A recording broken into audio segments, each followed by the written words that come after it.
welcome back to part 2 of lesson 2, setting up the sniffer. We just entered in a command for TCP dump, and we're going to evaluate this command a little bit. The following table lists details of the switches used in the TCP dump command. -I space ETH0 is use interface 0. And then the -NNTTTT disables DNS resolution date and time format.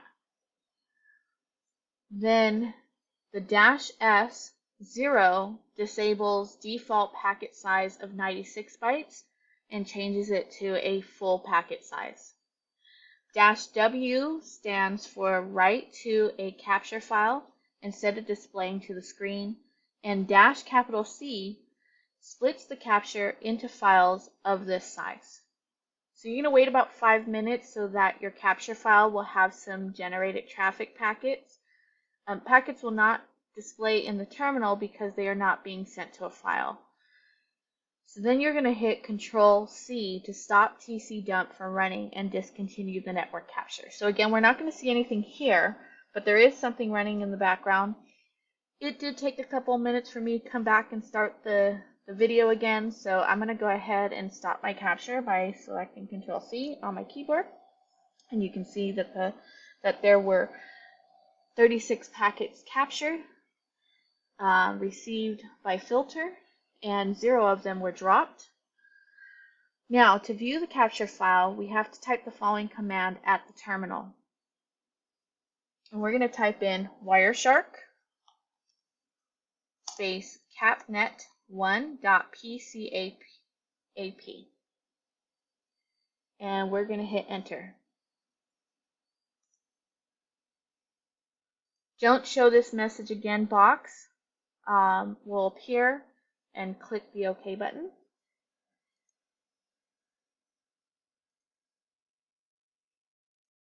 Wireshark will open a capture file, and the capture file will appear similar to the one you see below. And you're going to notice that the traffic listed takes place on the 192.168.1.0 WAC24 network. On step 21, it says from the file menu, select quit to close the Wireshark.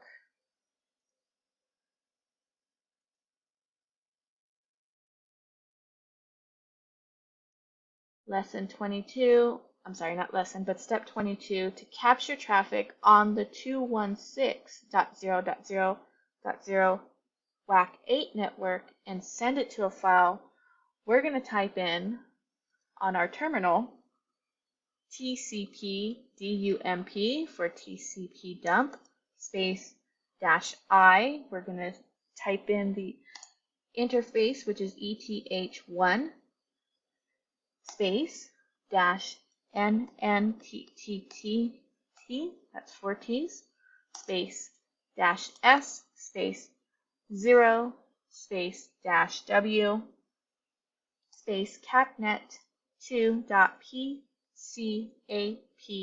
space -C space 100. And we're going to hit enter.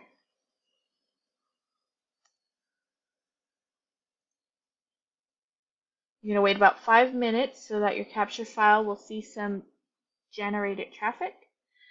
And then while waiting, log on to the Windows 7 external machine as a student with the password to generate some traffic for your capture file. So I'm going to go ahead and do that. I believe I'm already logged in. So I'm just going to go to the Windows 7 external machine. And I'm going to click on something like Mozilla. That should create some kind of traffic. We're going to go back to that sniffer.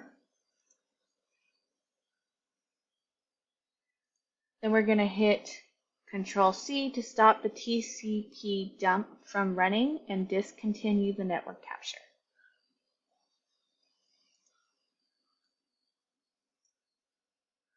We can see 7 packets were captured, none of them were dropped. Now on step 23, we're going to view the capture file by typing the following command at the terminal, just like we did before, which is Wireshark space capnet2.pcap. We're going to hit enter. And then Wireshark will open and the capture file will appear similar to the one seen below. And notice that the traffic listed takes place on the 216.0.0.0 WAC 8 network. Now we can exit Wireshark when finished by clicking the X on the upper right hand corner of the screen.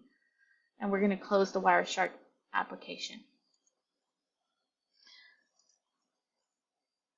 Now, in conclusion, sniffers are a very important part of network monitoring. In the real world, capture files are huge and can cause GUI-based programs or programs that load into RAM to crash. The tool TCP dump can be utilized on a Linux system to capture network traffic.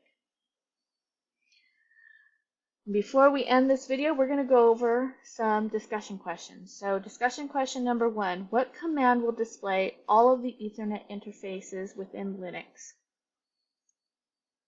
That should be the ifconfig space -a command. Question 2, by default, TCP dump will capture how many bytes of a packet?